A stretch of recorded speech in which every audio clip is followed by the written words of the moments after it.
June 6వ తేదీ నీ పుట్టినరోజు శుభవేళ, నువ్వే నా బహుమతి, నా జీవితంలో గొప్ప వెన్నెల.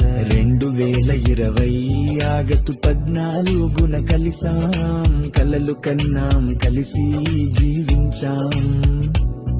మన పాపాయి రూపంలో మన ప్రేమకు ప్రతిరూపం. ఇప్పుడు మరో చిన్నారికి స్వాగతం పలికే సమయం. నా ప్రతి అడుగులో నువ్వేగా నాకు తోడు.